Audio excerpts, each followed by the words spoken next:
Hello बच्चों, vector के lectures को आगे बढ़ाते हुए लास्ट अपने लेक्चर में क्या पढ़ लिया था?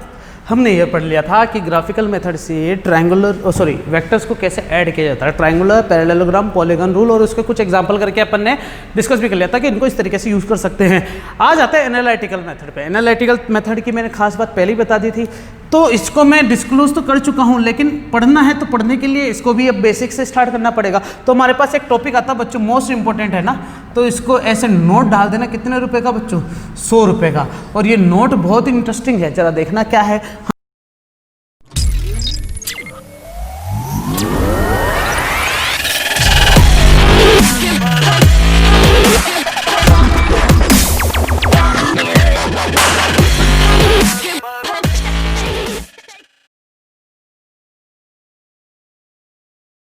क्या पढ़ने जा रहे हैं बच्चों अपन? रिजोल्यूशंस ऑफ वेक्टर, मतलब इसे बोलते हैं बच्चों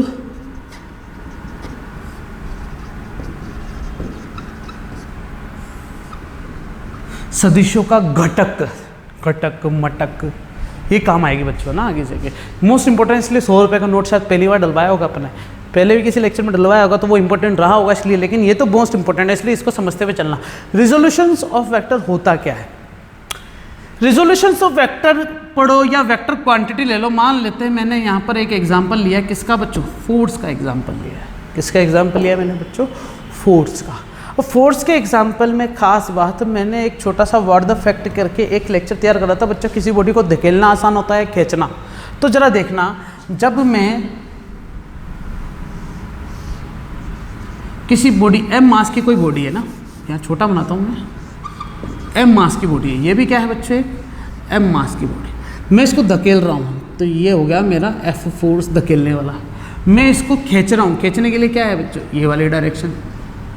तो जब मैं इसको धकेलता हूँ तो वहाँ मैंने, तुम वीडियो जाके देखना बच्चों, समझ में आएगा कि वहाँ पर मैंने अगर इसको धकेलता हूँ तो धकेलने का मतलब क्या हो गया कि कुछ पोर्शन तो मैं इसको नीचे धकेलने की कोशिश में लगा हुआ हूँ और कुछ इसको आगे ले जाने का काम कर रही है। ऐसा समझ सकते हो ना तुम कि कुछ का फोर्स का कुछ अमाउंट तो इसको नीचे ज़मीन पे दबाया रख रहा है और कुछ अमाउंट ऑफ फोर्स इसको आगे लेके जा रहा है। और जब अपन इसको खींचते हैं ऐसे तो कुछ अमाउंट ऑफ फोर्स तो इसको हवा में उठा रहा है, सही कि नहीं, और कुछ अमाउंट ऑफ फोर्स इसको आगे की तरफ ले जा रहा है। तो जब इसकी और इसकी बात करते हैं तो इसका मतलब ये जो फोर्स है ना, ये पूरा का पूरा आगे या पूरा का पूरा नीचे नहीं गया, ये भी फोर्स पूरा पूरा आगे या पूरा का पूरा ऊपर नहीं गया। कुछ अमाउंट ऑफ फोर्स डाउनवर्ड चला गया, कुछ अमाउंट ऑफ फोर्स वहां चला गया, लेकिन कंडीशन अप्लाई दोनों एक दूसरे के क्या है बच्चों? परपेंडिकुलर है। मतलब ये हो गया है कि अगर कोई भी वेक्टर क्वांटिटी या कोई भी अमाउंट ऑफ फोर्स अगर फर्दर अमाउंट में ब्रेक हो जाता है, मतलब ये वेक्टर क्वांटिटी जो थी ना वो क्या हो गई बच्चों? दो अलग अलग डायरेक्शन में रिजॉल्व्ड हो गई। क्या हो गई बच्चों?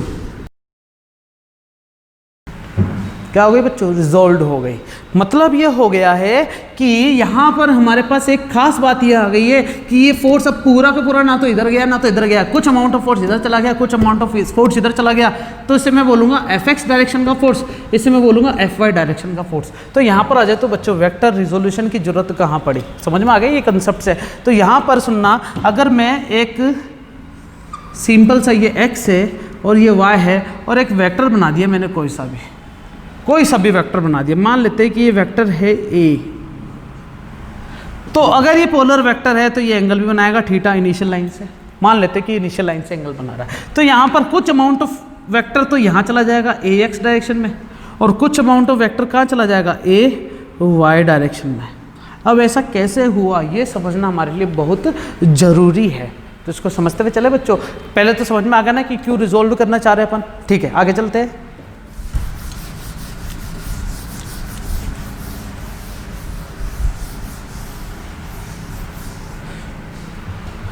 देखना बच्चों रिजोल्यूशन की कहानी क्या थी है ना। अगर हमारे पास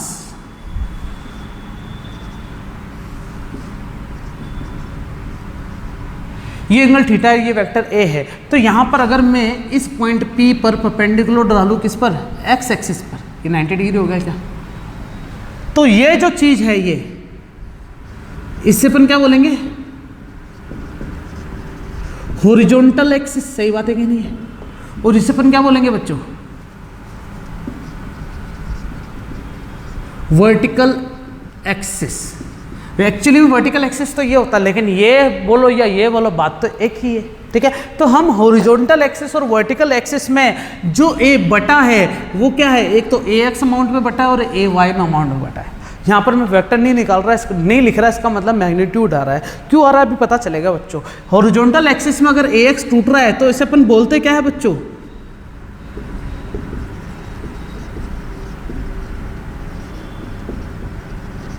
हॉरिजॉन्टल कंपोनेंट बोलते हैं। और इस ए वाई को क्या बोलेंगे अपन बच्चों,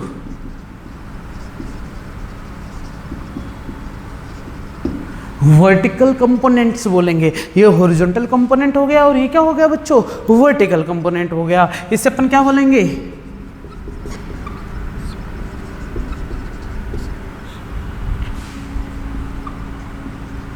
ऊर्ध्वाधर। कैसे लिखते हैं, ऊर्ध्वाधर, मेरे ख्याल से सही है, ऊर्ध्वाधर सही है ना, ऊर्ध्वाधर घटक। हिंदी थोड़ी प्रॉब्लम करती है यार। क्षैतिज घटक, क्षैतिज का मतलब होता है धरातल, ऊर्ध्वाधर मतलब ऊपर खड़ा, घटक का मतलब मैंने तुम्हें बता दिया बच्चों, रिजोल्यूशन, यही घटक होता है। और यही बच्चों इस टॉपिक का नाम एक और बोल सकते हैं क्या,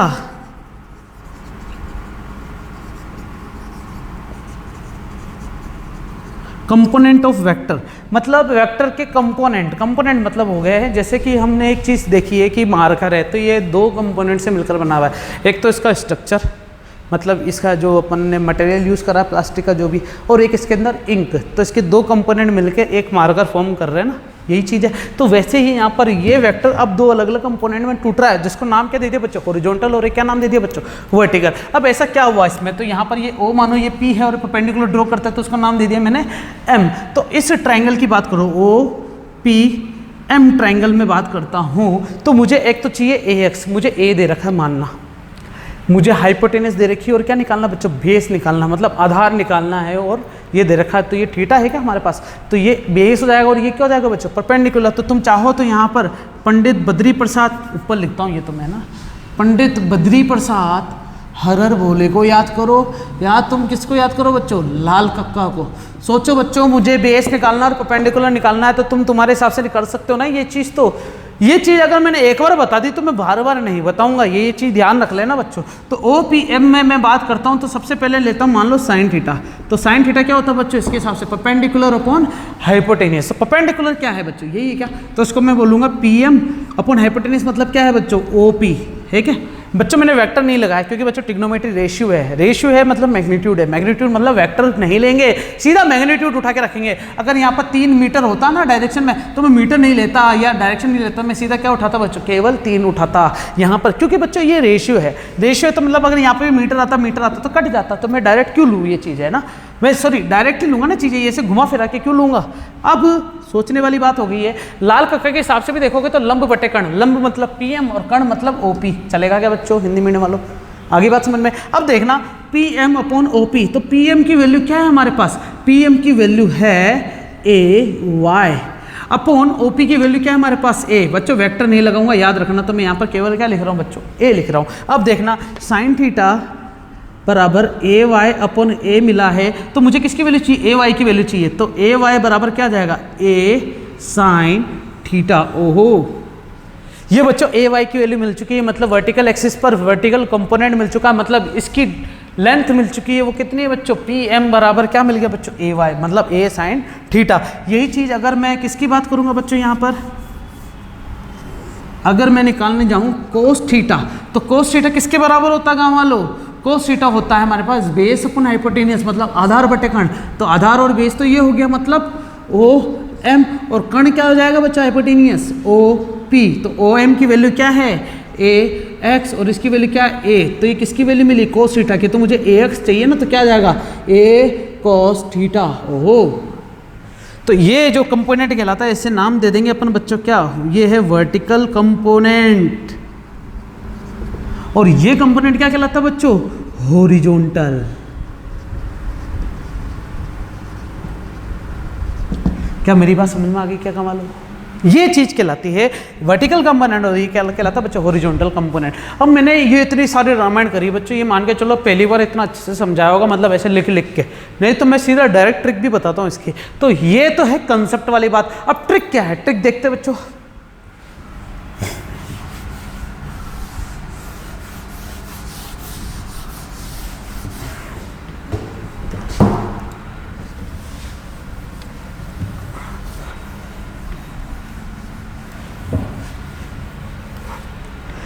वाली बात ये है कि जब भी ये तुम ध्यान रखना, ये ए वेक्टर है, चाहे वाले वेक्टर हो, लेकिन कंपोनेंट हमेशा क्या मिलेंगे, मैग्नीट्यूड में मिलेंगे। तो जहाँ एंगल बनता है ना, जहाँ पर भी एंगल, तो उसको तुम बोलोगे ए कोस थीटा, और जहाँ नहीं बनता उसको तुम क्या बोलोगे बच्चों, ए साइन थीटा। तुम बोलोगे सर ये तो इसकी वैल्यू मिलेगी, तो बच्चों ये चीज इसी के तो बराबर है, तो ये ही ए वाई है, याद रखना। ए वाई तुमने भले ए कोस सॉरी ए साइन थीटा निकालोगा तो ये ए साइन थीटा ही है। तो मेरी बात समझ में आ गई क्या? ए साइन थीटा और ए कोस थीटा, ये किसको बताएगा, ए एक्स को बताएगा, और ये किसको बताएगा, ए वाई को बताएगा। ये ट्रिक है बच्चों। ट्रिक कैसे याद रखोगे, जहां पर एंगल बनता है ना उसे कोस थीटा में कंपोनेंट में लेंगे, और जहां नहीं बनता वो साइन थीटा। उसके पीछे कारण है, क्योंकि जहां एंगल बनता है वो तो बेस होता है, और बेस हमेशा किस में आता है, कोस में। और जहां एंगल नहीं बनता वो क्या होता है बच्चों, परपेंडिकुलर होता है। क्या मेरी बात समझ में आ गई क्या? और देखना बच्चों,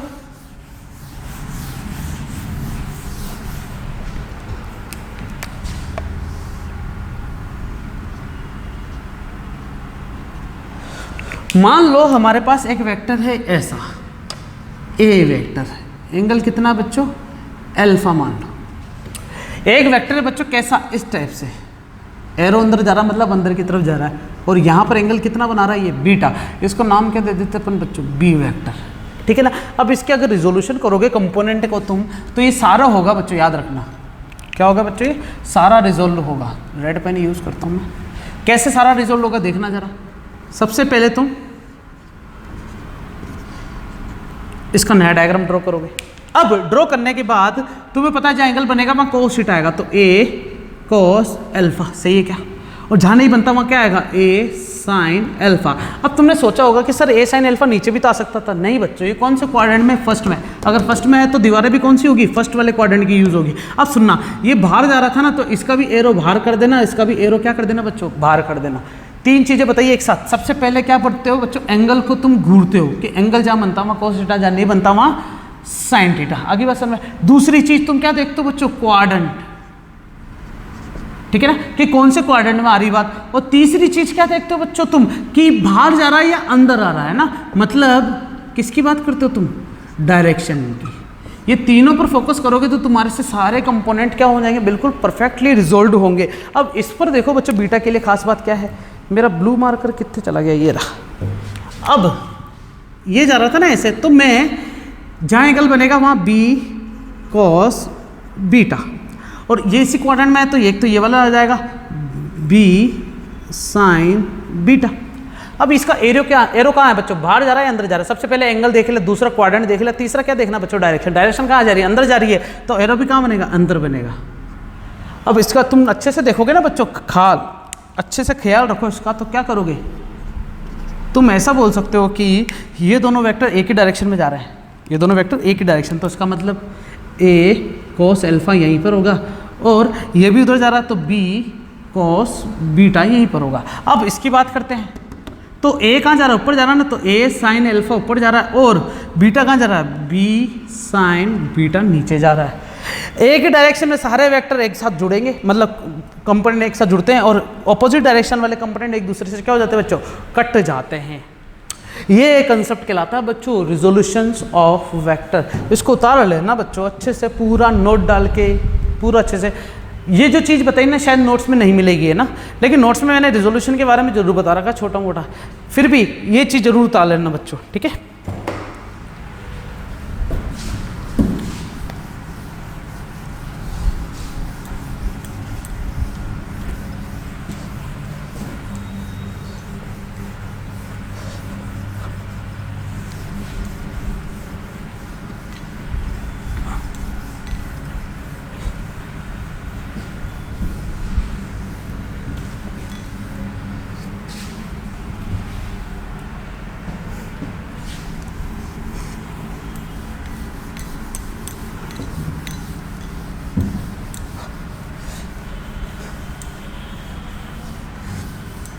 सर इतनी देर आपसे भी रिजोल्यूशन में वेस्ट कर रहे थे, तो ऐसा क्यों पड़ा है, इसके पीछे कारण क्या था, तो वो कारण अभी पता चलेगा बच्चों। एडिशन ऑफ वेक्टर कौन से मेथड पे पढ़ रहे हैं अपन बच्चों,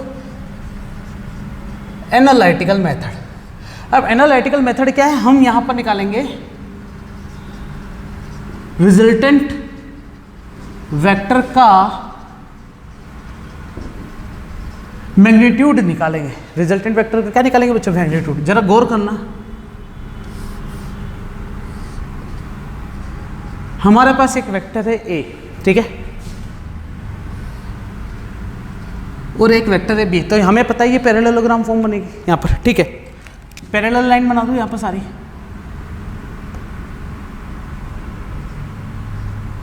ये बनाती मैंने बच्चों पैरेलल लाइन। तो इसका रिजल्टेड वेक्टर कहाँ से निकलेगा बच्चों, इसके बीच में से निकलेगा कि नहीं निकलेगा, ऐसे आर। तो इस वेक्टर का मुझे मैग्नीट्यूड चाहिए, मैग्नीट्यूड मतलब मुझे ये लेंथ चाहिए, मान के चलो मुझे क्या चाहिए बच्चों, ये लेंथ चाहिए।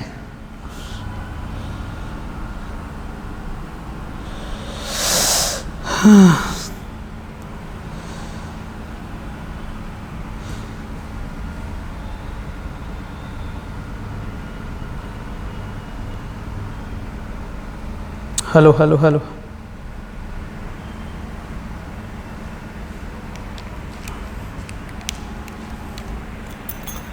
क्या चाहिए बच्चे, मुझे ये लेंथ चाहिए। अब इस लेंथ की वैल्यू निकालने के लिए क्या करोगे तुम, इसको नाम दे देते अपन P। अब PQRST तो नहीं बोल सकते अपन इसको, अगर ये AB वेक्टर है तो इसको एक काम करो, ये P वेक्टर बोल दो और ये क्या बोल दो बच्चों इसको तुम, Q वेक्टर। अब इसके नाम दे दो वर्टेक्स को, A B C और D। हमारे पास 4 वर्टेक्स है, मुझे AC की लेंथ चाहिए। तो AC की लेंथ के लिए यहाँ पर एक प्रोसेस करने वाला हूँ बच्चों, ज़रा सोचना है ना, दिमाग लगाना क्या कर रहा हूँ मैं।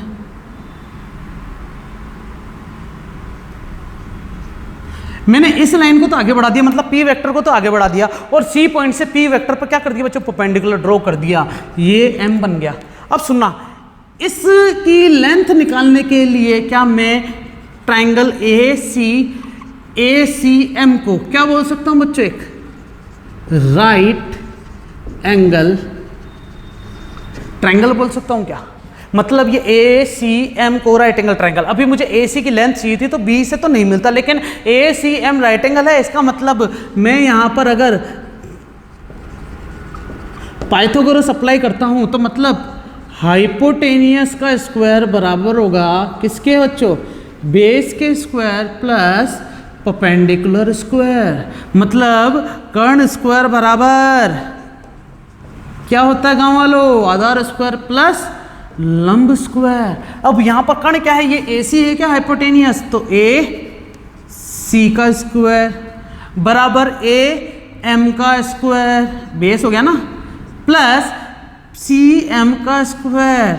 मुझे बस यही तो निकालना था, AC निकल गया क्या बच्चों, कहाँ निकला सर, ये तो फॉर्मूला आपने बताया कंसर्ट बस। मतलब तुम्हें AM और MC की वैल्यू चाहिए तब जाके तुम इसको सॉल्व कर सकते हो। तो AM की वैल्यू निकालते हैं, थोड़ा सा दिमाग लगाओ बच्चों। मुझे A से B तक की डिस्टेंस पता है P वेक्टर, अब वेक्टर हटा दूंगा, केवल मैग्नीट्यूड लेता हूँ, तो वो P का मैग्नीट्यूड वाला सिंबल ले लेंगे, मॉड्यूलस, सही कि नहीं है।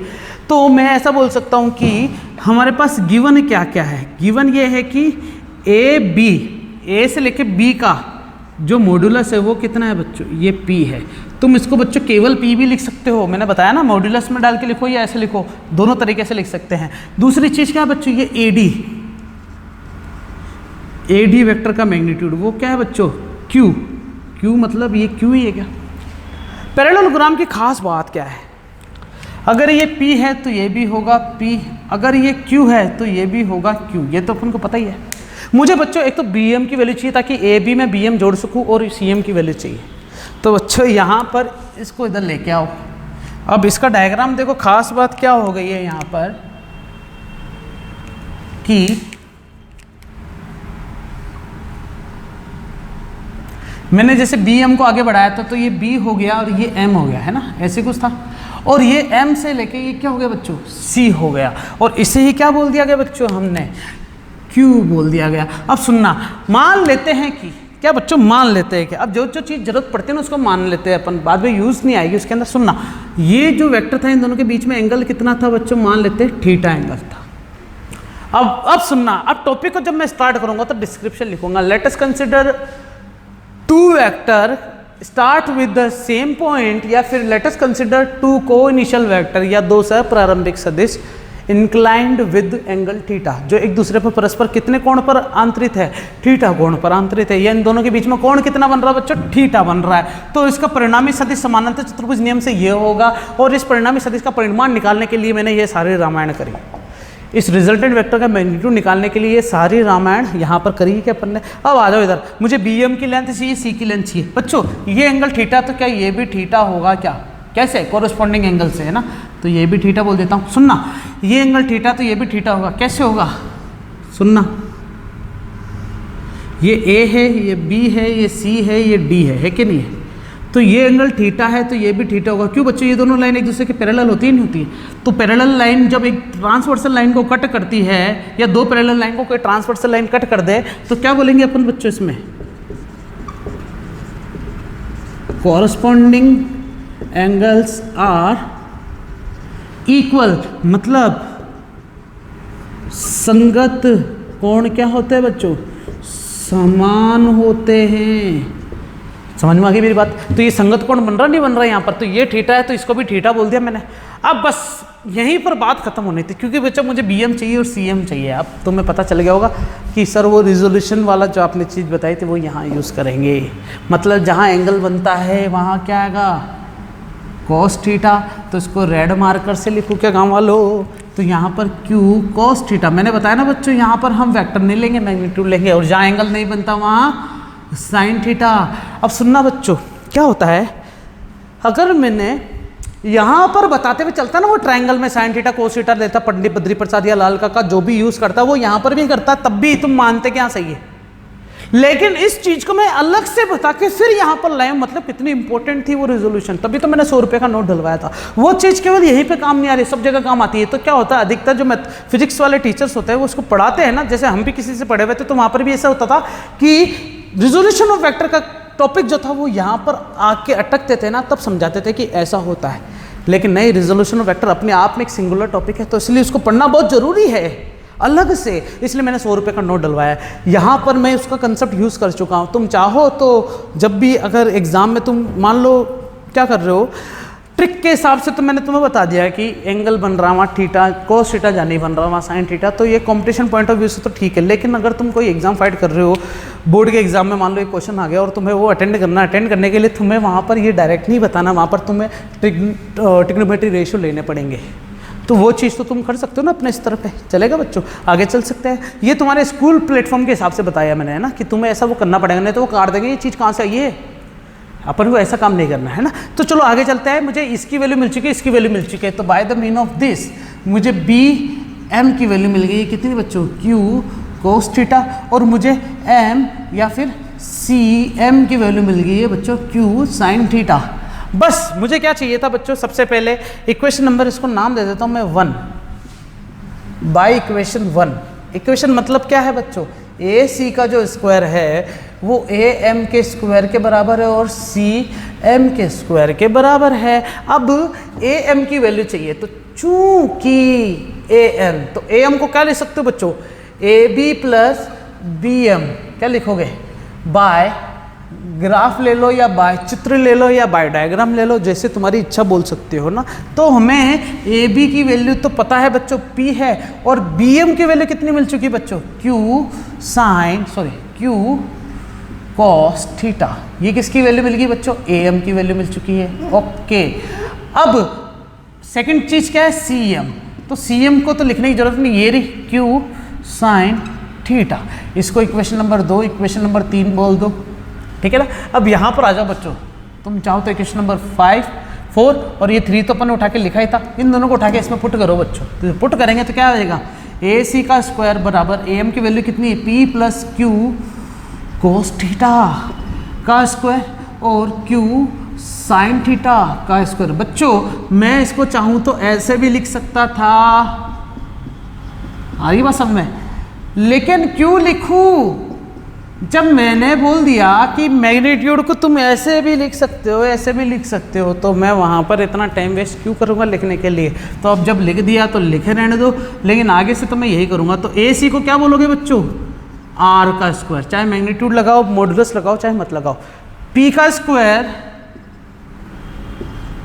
प्लस क्यू का square cos square theta plus 2 P Q cos theta plus Q का स्क्वायर साइन स्क्वायर थीटा। अब ये नया बला क्या आगे बच्चों, होल स्क्वायर खोला, कोई बड़ी बात नहीं करी है ना। तो इन दोनों में से देखना बच्चों, ये चीज़ और ये चीज़ में से क्या कॉमन आ रहा बच्चों, क्यू स्क्वायर कॉमन आ रहा। तो क्या बचेगा देखना, आर स्क्वायर बराबर P square plus Q square, और ब्रैकेट में क्या बच रहा है हमारे पास बच्चों, एक बच रहा है साइन स्क्वायर थीटा और एक बच रहा है बच्चों कोस स्क्वायर थीटा।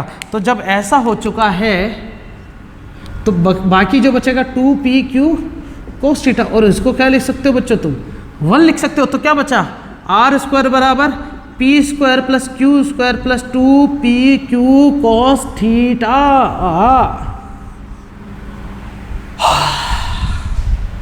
बच्चों फॉर्मूला आ चुका है। ये तुम्हें पता है, इसको देखो और अच्छे से लिखूँ तो क्या लिखूंगा, आर के मैग्नीट्यूड का स्क्वायर बराबर होगा पी के मैग्नीट्यूड के स्क्वायर प्लस क्यू के मैग्नीट्यूड के स्क्वायर प्लस 2p का मैग्नीट्यूड इंटू क्यू का मैग्नीट्यूड इंटू कॉस थीटा। चलेगा बच्चों, ये फॉर्मूला मिला है मुझे बच्चों आर का। तुम चाहो तो आर को वहाँ ले जाके स्क्वायर रूट कर सकते हो। तो क्या बचेगा, आर इज इक्वल टू, मुझे रिजल्टेंट वेक्टर का मैग्नीट्यूड चाहिए था, ये तो स्क्वायर में मिला है। चलेगा बच्चों, तो ये जो फॉर्मूला मिला है, ये मुझे किसका फॉर्मूला मिला है, एनालिटिकल मेथड से रिजल्टेंट वेक्टर का मैग्नीट्यूड मिल चुका है, परिणामी सदिश का परिमाण। तो एनालिटिकल मेथड में तुम्हें समझ में आ गया कि यहाँ पर तुम्हें मैग्नीट्यूड मिलता है, और ग्राफिकल मेथड से तुम्हें क्या मिलते हैं, वेक्टर क्वांटिटी मिलती है। थोड़ा सा दिमाग खोल के घूरो बच्चों और अच्छे से उतार ले लो उसको, उतारो।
चलो बच्चों शॉर्ट में देख लो एक बार पूरा सारा।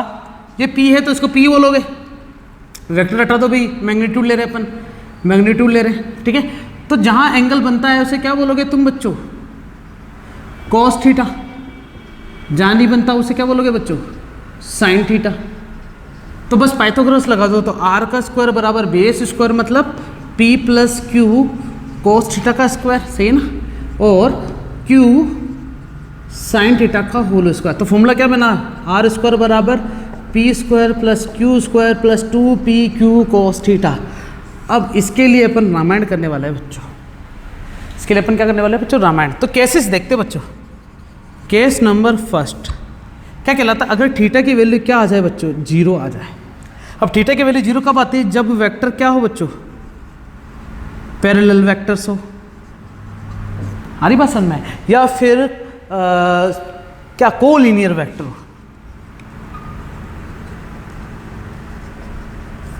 तब क्या करेंगे ना, पैरेलल वेक्टर आ जाए और क्या आ जाए बच्चों, कोलिनियर वेक्टर आ जाए। इसका एक एग्जांपल देता हूं बच्चों ना तुम्हारे सामने। मान लेते कि हमारे पास m मास की बॉडी को एक जना तो यहां से खींच रहा है P से, और एक जना यहां से खींच रहा है Q से, या फिर तुम क्या बोलोगे इसको, m मास की बॉडी को एक जना यहां से खींच रहा है P से और एक जना यहाँ से खींच रहा है किससे, Q से। तो ये दोनों पैरेलल हो गए, ये दोनों कंटिन्यूस हो गए ना, मतलब कोलिनियर, एक ही लाइन के अकॉर्डिंग। तो ये दोनों एक ही केस होगा जब इन दोनों के बीच में एंगल कितना है बच्चों, 0 डिग्री। चलो आओ इधर, तुम्हारे पास ये आर स्क्वायर बराबर P square plus Q square plus 2pq cos theta.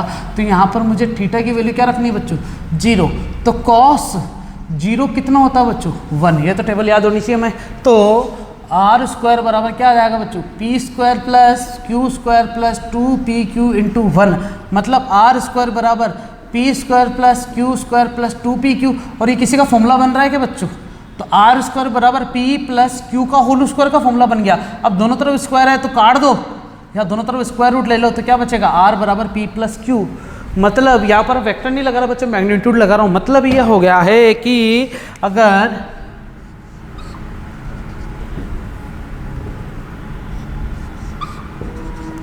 इस m मास की बॉडी को यहाँ से एक जना 6 न्यूटन से खींच रहा है और एक जना आगे से 8 न्यूटन से खींच रहा है, या यहाँ से कोई 6 न्यूटन से खींच रहा है या एक जना यहाँ से 8 न्यूटन से खींच रहा है, तो ये कुल मिला के कितने न्यूटन से खींची जा रही है? 14 न्यूटन से। और ये भी कितने से लग रही है बच्चों? 14 न्यूटन से। क्या मेरी बात समझ में आई क्या? ये दोनों डायरेक्टली जुड़ जाए क्योंकि दोनों की डायरेक्शन भी सेम है, दोनों के बीच में एंगल भी 0 है। तो पैरेलल वेक्टर और कौन सा कोलिनियर वेक्टर के लिए खास बात होगी। तो केस फर्स्ट समझ में आ गया कि जब थीटा की वैल्यू 0 आ जाए तब क्या होगा? तब डायरेक्टली जुड़ जाते हैं।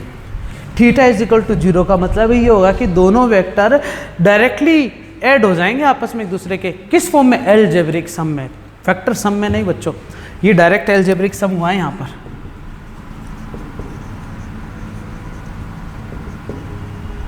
ये उतारो बच्चों वीडियो पॉज करके पहले तो।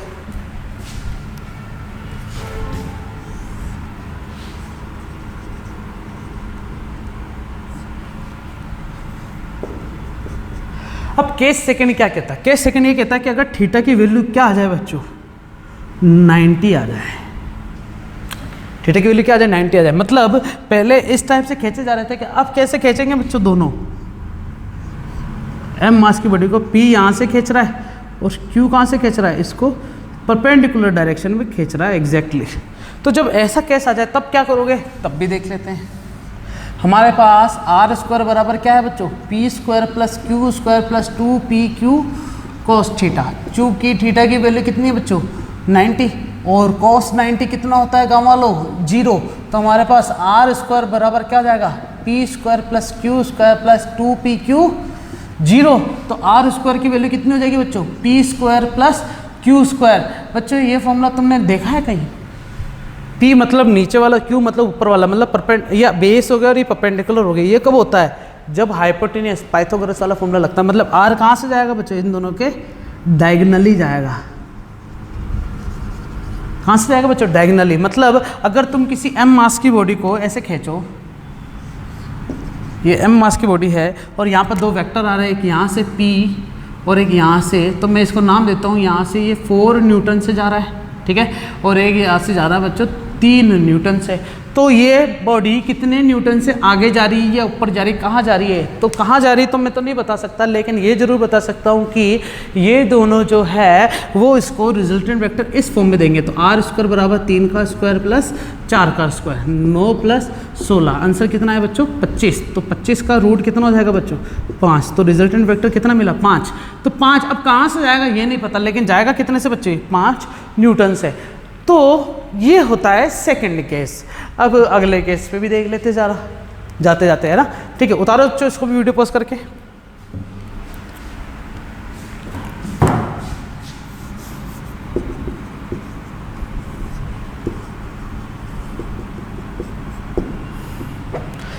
केस थर्ड बच्चों, थीटा की वैल्यू क्या ले लेता हूं मैं? 180 डिग्री। 180 डिग्री का मतलब पता क्या है? जैसे यहाँ पर ये m मास की बॉडी है तो P यहाँ से खींच रहा है और Q यहाँ से खींच ले, तो ये दोनों एक दूसरे के क्या हो गए बच्चों? ऑपोजिट हुए नहीं हुए? ऑपोजिट, एक दूसरे क्या हो गए बच्चों? ऑपोजिट। अब ये ऑपोजिट हो गए तब क्या होगा? खेल जरा देखते हैं। इसके अंदर मैं ऐसा बोल सकता हूँ कि थीटा की वैल्यू कितनी है बच्चों? 180 डिग्री, और कॉस 180 की वैल्यू -1 होती है। ये तो नहीं बताऊँ ना, चलेगा? ये बता चुका हूँ, ट्रिग्नोमेट्री वाले में तुमने पढ़ा होगा। तो cos 180 डायरेक्ट उठा रहा हूँ -1। अब यहाँ पर हम क्या करेंगे? आर स्क्वायर बराबर P square plus Q square plus 2pq cos 180 की वैल्यू -1। तो आर स्क्वायर बराबर क्या आ जाएगा बच्चों? P square plus Q square और आगे पूरा -2pq। तो r की वैल्यू कितनी आ जाएगी बच्चों? p माइनस क्यू के होल स्क्वायर की। तो r बराबर क्या आ जाएगा? p minus Q. बात सीधी से समझ में आ गई है। एक आदमी है ऐसे जिसके हाथ पैर भी है ना, एक जना इसको 10 न्यूटन से खींच रहा है और एक जना इसको 8 न्यूटन से खींच रहा है। बच्चों कहाँ से जाएगा? कहाँ पर जाएगा? ये इधर जाएगा, लेकिन 10 न्यूटन से थोड़ी जाएगा। कितने से जाएगा? 2 न्यूटन से, क्योंकि 10 और 8 आपस में 8 तो कैंसिल आउट हो गए, बच्चे कितने कितने? 2।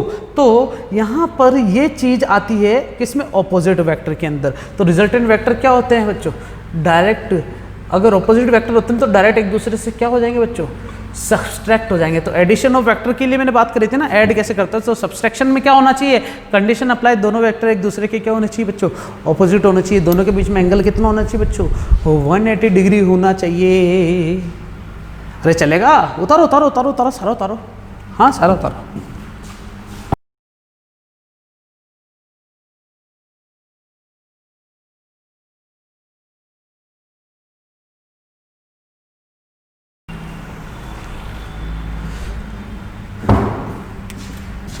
ताकते रहते तुझको सांझ सवेरे, नैनों में है, नैनों में है,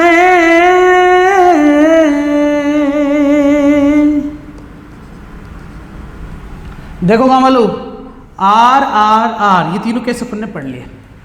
अब बात पता किसकी करेंगे अपन, हेडिंग आती है अपने पास डायरेक्शन ऑफ रिजल्टेंट वेक्टर, मतलब परिणामी सदिश की क्या निकालने जा रहे हैं बच्चों अपन, दिशा निकालने जा रहे हैं। परिणामी सदिश का परिणाम तो निकाल लिया था, परिमाण तो निकाल लिया था, अब क्या बात करेंगे परिणामी सदिश की दिशा। दिशा का मतलब क्या होता है कि ये जो आर है वो पी से कितना दूर है और क्यू से कितना दूर है, या पी पर जा रहा है या क्यू पर जा रहा है या बीच में से जा रहा है, कहाँ से जा रहा है, ये देखना है। तो बच्चों सोचो, आर का अगर मैं केवल पी के साथ रिलेशन निकालूं तो क्या क्यू से निकल सकता है क्या? मान ले तो सुनो, ये है पी और ये क्या है बच्चों आर। मान लेते कि P और R जो था वो दोनों एक दूसरे के बीच में 30 डिग्री पर इंक्लाइंड हुए। रिजल्ट ये अपन को रिजल्ट मिला ना, रिजल्टेंट वेक्टर P से कितना मिला 30 डिग्री, और Q से कितना मिला होगा, तो मान लेते हैं Q कितना था बच्चों 60 डिग्री 70 डिग्री मान लेते हैं, तो Q से कितना हुआ होगा 40 डिग्री। तो ये अपन डायरेक्ट निकाल सकते हैं ना ये तो, लेकिन मुझे तो केवल इन दोनों में से किसी एक को बेस मानना पड़ेगा। तो मान लेते P से बेस है ना, तो डायरेक्शन का मतलब यहाँ पर है ही है कि P और Q से कितना एंगल बना रही है। तो अपन मान लेते हैं कि इन दोनों के बीच में एंगल कितना बन रहा है बच्चों, अल्फा। अब डायरेक्शन जब भी बोलते हैं ना डायरेक्शन, इसका मतलब क्या निकालने की बात हो रही है बच्चों, एंगल निकालने की बात हो रही है। किसकी, किसी वेक्टर की, क्योंकि बच्चों वेक्टर की तो डायरेक्शन हमें पहले से पता होती है कि वेक्टर इस डायरेक्शन में जा रहा है, आई कैप जे कैप के कैप के हिसाब से। अब वो वेक्टर जो निकला है वो बाकी दोनों वेक्टर से कैसे बिहेव दर्शा रहा है, ये निकालना है जो डायरेक्शन को बताएगा। मतलब दोनों के बीच में एंगल निकालना अपन को बच्चों, वो एंगल कितना बच्चों अल्फा है।